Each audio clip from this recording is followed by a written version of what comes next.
What if the exercise you're doing every day is actually shortening your life? Sounds absurd, right? Because we've all heard the same advice. Exercise more, live longer. But modern science is revealing something far more complicated. For some people, exercise slows aging. For others, it accelerates it. Same discipline, same effort, completely different outcomes. So the real question is, how do you know which one you are? Most people think exercise is simple. More effort, more sweat, better health. But biology doesn't work like that. Because the human body doesn't measure effort, it measures recovery. And that leads to something scientists sometimes call the exercise paradox. If you don't exercise, the body complains immediately. You get weaker, your metabolism slows, your energy drops. But if you exercise too much, your body doesn't complain right away. In fact, it rewards you. You run faster, you lift heavier, you look fitter, which creates a dangerous illusion. You think you're getting healthier, but in reality, you might just be spending tomorrow's health today. The human body isn't a machine that crashes when overloaded. It's more like a credit card. Every workout that exceeds your recovery capacity is a small charge to the future. When you swipe the card, nothing happens. No warning, no error message. But eventually the bill arrives. And when it does, it can look like cardiovascular damage, hormonal imbalance, immune suppression, nervous system burnout. The cruelest part, these problems don't appear when you're young. They appear later, exactly when you need your health the most. So the real question isn't, do you exercise? The real question is your exercise building your body or quietly draining it? And surprisingly, the answer has very little to do with what sport you do. Instead, your body leaves clues. Small signals. Signals most people ignore every day. The first signal is simple.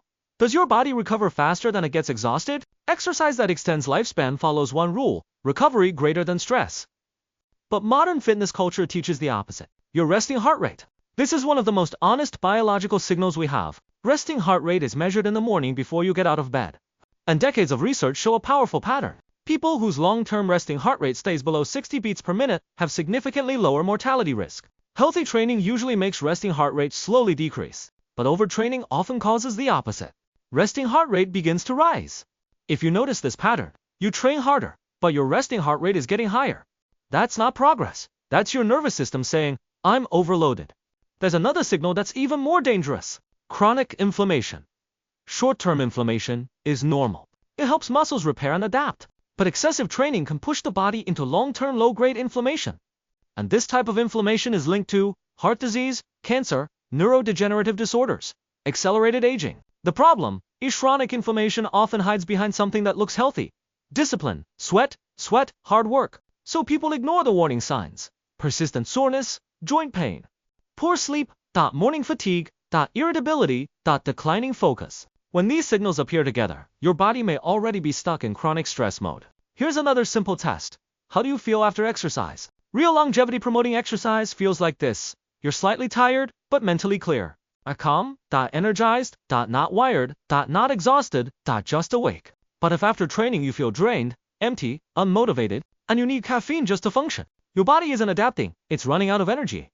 The exercise that helps you live longer should also make you want to live more. If your training slowly makes life feel heavier, that's not health. That's exhaustion disguised as discipline. So here's a simple self-test.